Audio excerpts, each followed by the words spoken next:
Lady. BBC Radio Northampton. The Tour de France cycling champion and Olympic gold medalist Bradley Wiggins is in hospital after being knocked off his bike in Lancashire. Yasmin Smith works in the garage where it happened. I was in the office and I heard screeching of tyres and a bang.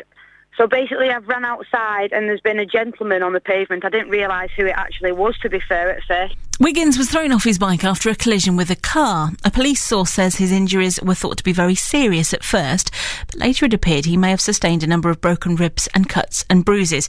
Yasmin Smith says he was definitely suffering. He was in a lot of pain. He was in a lot of pain with his ribs. He actually thought that he'd broken his ribs. His hands looked bruised and they were like curled up a bit.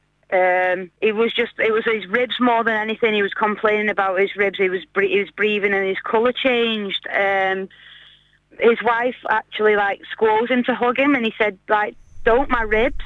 This summer, Bradley Wiggins spoke out about safety following the death of a cyclist who was hit by a bus in London during the Olympics. Legalising helmets, making them the law to wear, because ultimately if you get knocked off and you ain't got a helmet on, then how can you kind of argue? Or if you get killed and you ain't got a helmet on, shouldn't be riding along with iPods and phones and things on, and should have lights and all those things. So I think once there's laws passed for cyclists, then you're protected and you can say, well, I've done everything to be safe against, So I think there's a lot of things that need to be addressed. He is expected to make a full and speedy recovery. The former professional cyclist Michael Hutchinson writes for Cycling Weekly.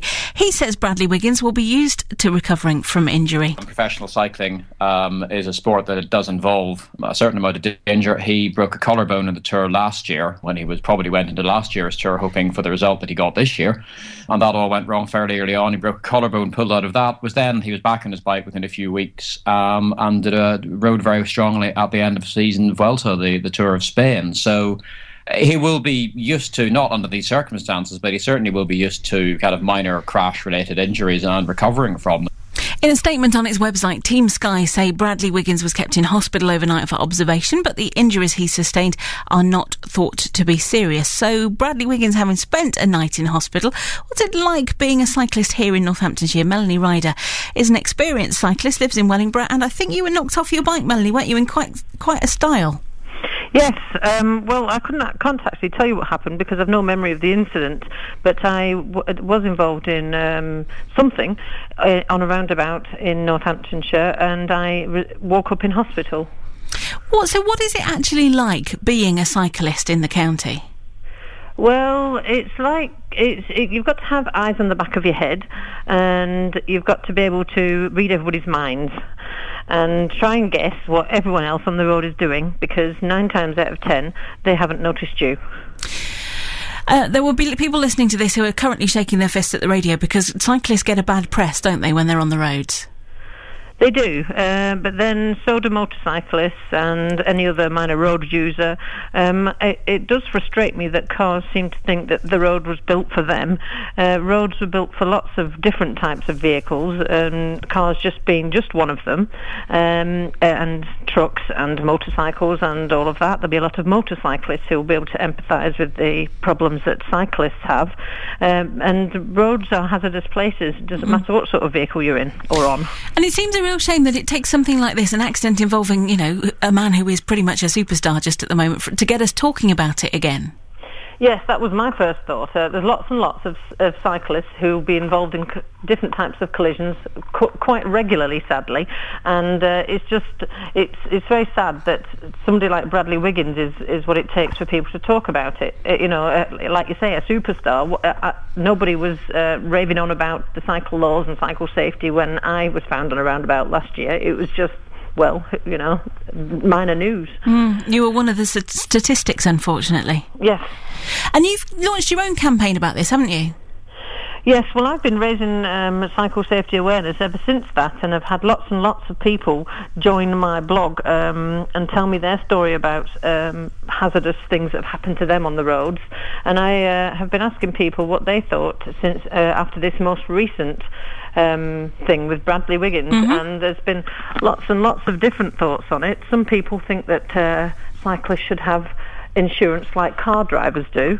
Well, I actually do, although it's not compulsory, but I guess many people don't. I didn't know that you could have insurance as a cyclist. You can indeed. Oh, can you?